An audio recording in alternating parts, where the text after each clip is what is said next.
मेरा नाम सुरेश कुमार है और मेरी एज 58 ईयर्स है। आप कह सकते हैं 58 ईयर ओल्ड नहीं, मैं 58 ईयर्स यंग हूँ।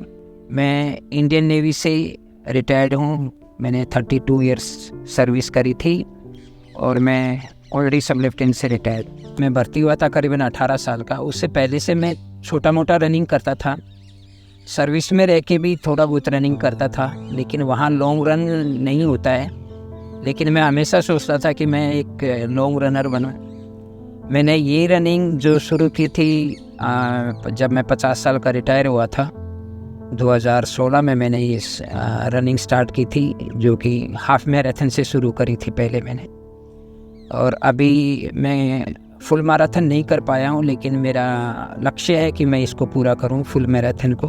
मैं 35 किलोमीटर तक पहुँच चुका हूँ, ओनली 7 किलोमीटर बाकी हैं और उसको भी मैं जल्दी ही प्राप्त कर लूँगा। मैंने पहले से ही ये सोचा था कि मुझे मेरा पैशन पूरा करना है और रनिंग, साइकिलिंग, स्विमिंग और योगा ये मेरा पैशन था।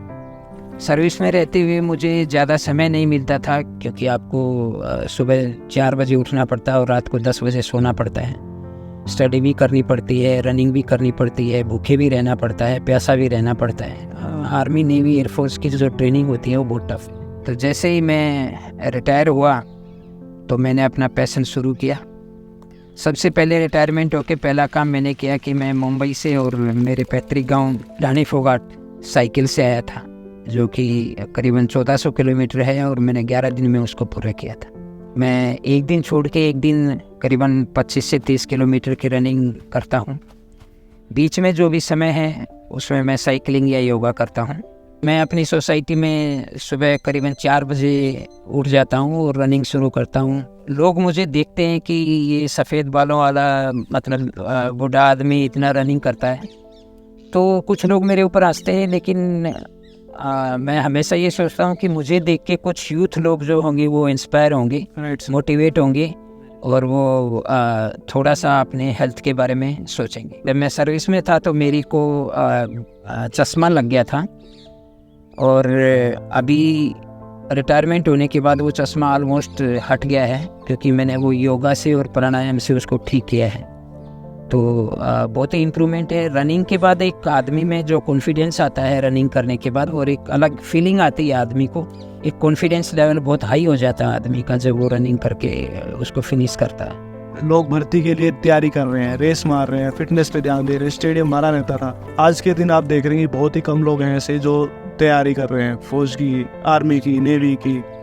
आज इतना बदलाव कैसे आ रहा है, क्या डिफरेंस लग रहा है? देखिए, पहले जो फिजिकल फिटनेस टेस्ट होता था वो ज़्यादा टफ था हमारे टाइम में, और अब उसको सभी फोर्सेस ने, इवन पुलिस ने और सभी फोर्सेस ने उसको घटा के कम कर दिया है। लेकिन उसके बावजूद भी इवन हमारे हरियाणा के लड़के लोग भी उसमें कभी कभी फेल हो जाते हैं। तो मुझे बड़ा दुख होता है कि कम से कम इस स्टेज के लोग फिजिकल में तो फेल नहीं होने चाहिए। लेकिन बहुत दुख है कि मतलब हमारा फिजिकल फिटनेस का लेवल जो इवन हरियाणा का है वो बहुत ही कम होता जा रहा है। कुछ गिने चुने लड़के हैं जो कि बहुत अच्छा कर रहे हैं और स्पोर्ट्स में भी अच्छा कर रहे हैं, लेकिन ओवरऑल फिटनेस में बहुत ही स्टैंडर्ड लो होता जा रहा है। और आपकी जब ट्रेनिंग का पीरियड था उस टाइम क्या आपका एक्सपीरियंस रहा? हाँ, जो ट्रेनिंग का पीरियड होता है डेफिनेटली वो बहुत टफ होता है। गांव से गए हुए थे हम लोग और हमको तो वेजिटेरियन और नॉन वेजिटेरियन का तो मालूम ही नहीं था। तो उधर जाके मालूम पड़ा कि नॉन वेजिटेरियन भी कोई खाने वाली चीज़ होती है। फिजिकल लेवल का जो ट्रेनिंग होता है वो बहुत ही हाई लेवल का होता है और उस समय तो बहुत ही ज़्यादा होता था। लेकिन एनीवे हम गाँव से थे तो हमारे लिए वो एक नॉर्मल चीज़ थी, लेकिन जो लोग सिटी से आए थे उनके लिए वो बहुत टफ था। जैसे कि अभी मैराथन में आप जाते हो तो वहाँ पे कितने यूथ होते हैं और कितने आपकी एज के होते हैं, आपको क्या डिफरेंस? हाँ, मेरे से ज़्यादा उम्र के लोग भी बहुत भाग लेते हैं और मेरे से बहुत अच्छा रन भी करते हैं वो लोग। मेरे से ज़्यादा करीबन 10 साल बड़े हैं जो मेरे से अच्छी रनिंग करते हैं। मैं भी उनको मतलब फॉलो करने की कोशिश करता हूँ कि उन्हीं की तरह से मैं भी बनूँ, और मैं उसके लिए पूरा प्रयासरत हूँ कि मैं एक अच्छे स्तर पर पहुँच जाऊँगा एक दिन। यूथ आजकल जिम में जा रहा है और मशीन पे रनिंग कर रहा है, तो मशीन की रनिंग पर और जो अपन नेचुरल वॉक करते हैं, रन करते हैं गांव से निकल के, कच्चे रास्तों से निकल के, तो उसमें क्या डिफरेंस लगता है आपको? देखिए, जो जिम का है, मुझे ज़्यादा एक्सपीरियंस नहीं है, लेकिन मैं इतना ही कहूँगा कि यदि आप नेचर के साथ ज़्यादा बने रहते हैं तो आप और भी ज़्यादा अच्छा कर पाएंगे अपनी सेहत के लिए।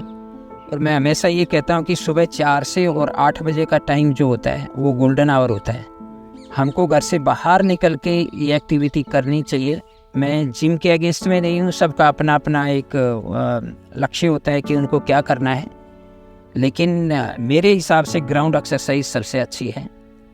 चाहे वो रनिंग है, स्विमिंग है, या आपका पुशअप मारना है, या सिटअप मारना है, या साइकिलिंग करना है, जो भी है ग्राउंड एक्सरसाइज मैं बेस्ट मानता हूँ। आप एग्रीकल्चर से जुड़े हुए इंसान हो, अपना फूड से जुड़े हुए इंसान हो, आप मुंबई गए हैं, आप मुंबई में आपको क्या क्या बदलाव करने पड़े फूड से रिलेटेड, रहने से रिलेटेड, तो वहाँ जाने के बाद आपका क्या गैप आया? नहीं, मुझे ज़्यादा गैप नज़र नहीं आया, क्योंकि मैं करीबन 18 साल का भर्ती हो गया था, तो मैं तभी से गांव से बाहर हूँ। जब छुट्टी आता था तो ही मैं खेतों में काम करता था, अब भी करता हूँ। जब मैं गांव में आता हूँ तो अब भी मैं अपने खेत में काम करता हूँ, अपनी भैंस वैंसों का काम करता हूँ। हाँ, मुझे ज़्यादा फ़र्क इसलिए नज़र नहीं आया क्योंकि मैं हमेशा ही बाहर ही रहा हूँ और उस कल्चर से जुड़ा हुआ हूँ। मुझे सारे कल्चर ही अच्छे लगते हैं। मैं महाराष्ट्र में अभी रहता हूँ, मुंबई में, तो वहाँ के लोग भी मुझे बहुत अच्छे लगते हैं और उनका बिहेव भी बहुत अच्छा रहता है। या खान पान में मुझे ज़्यादा कुछ चेंजेस करना नहीं पड़ा। मैं वही वेजिटेरियन वहाँ था, वेजिटेरियन यहाँ पर हूँ, तो कुछ ज़्यादा फ़र्क नज़र नहीं आया। आप नई जनरेशन को क्या कहना चाहेंगे? नई जनरेशन को मैं ये कहना चाहूँगा, देखिए, हेल्थ आपकी सबसे पहली प्रायोरिटी होनी चाहिए। पैसा कमाना बहुत ज़रूरी है, लेकिन आपके पास पैसे हैं लेकिन आपकी हेल्थ नहीं है तो आपके पास कुछ भी नहीं है। आप कुछ भी एंजॉय अपनी लाइफ का नहीं कर पाओगे। इसलिए सबसे ज़रूरी है, सबसे पहले आप अपनी हेल्थ को मेंटेन करो और उसके बाद किसी दूसरी चीज़ के ऊपर ध्यान दो। क्योंकि यदि आपकी हेल्थ है तो आप अपने परिवार को अच्छी तरह देख सकते हैं, पैसे अच्छी तरह कमा सकते हैं, हर चीज़ का एंजॉय आप अच्छी तरह से कर सकते हैं। लेकिन यदि आपकी हेल्थ अच्छी नहीं है तो आप कोई भी एंजॉय नहीं कर पाएंगे। हमारी सेहत के लिए 24 घंटे में से करीबन 2 घंटे 40 मिनट तो हमें देना चाहिए अपनी सेहत को देखने के लिए, क्योंकि ये जो बॉडी है हमारी, वो हमारे लिए काम करती है, लेकिन हम इसका लुक आफ्टर नहीं कर पाते। ये बहुत ही बड़ी दुख की बात है। पोस्टिंग आपकी हुई थी तब आपकी फैमिली जिसे आप मान लो कितने कितने दिन में मिलते थे? शुरू में जब तक हम 25 साल के नहीं हो गए थे तो हम फैमिली साथ में नहीं रख सकते थे। तो एक बार का शुरू में जब मैं शादी करके गया था तो दूसरी लीव में करीबन 18 महीने बाद आया था, और उस समय ना फ़ोन होता था और कुछ भी नहीं होता था, ना बातचीत होती थी, ना वीडियो कॉल होता था, ओनली चिट्ठी आती जाती थी। हम एक दूसरे की शक्ल भी भूल जाते थे। करीबन 18 महीने बाद हम लोग मिल पाते थे। लेकिन आज का ज़माना थोड़ा अच्छा है, आप लोग वीडियो कॉल करके देख सकते हैं, आपस में मिलने जुलने जैसा ही अनुभव आप कर सकते हैं। क्या ऐसी चीज़ है जो आपको आज भी खुश करती है? देखिए, मुझे तो आज भी खुशी होती है जब मैं मान लिया परसों 28 किलोमीटर दौड़ा था और यदि आज मैं 30 किलोमीटर दौड़ लेता हूँ तो मुझे बड़ी खुशी होती है। एक टीचर है, चाहे बिजनेसमैन है, चाहे कोई भी, वो सभी अपने देश की किसी न किसी रूप में सेवा करते हैं। राइट।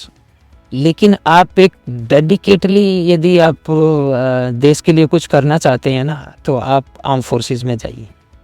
आपको पैसा थोड़ा सा कम हो सकता है लेकिन इज्जत आपकी बहुत ज़्यादा होती है। मैंने जो 32 ईयर्स निकाले बहुत ही मैंने इंजॉय किया और बहुत ही, मुझे यूँ कह सकते हैं कि हमेशा मैं प्राउड फील करता था कि मैं भारतीय नौसेना के अंदर हूँ। Sachin, thank you very much जो आप मुझे मिले, आपने अपना कीमती समय मेरे लिए निकाला, इसके लिए मैं आप लोगों का बहुत धन्यवाद करता हूँ। Thank you very much. जय हिंद, जय भारत।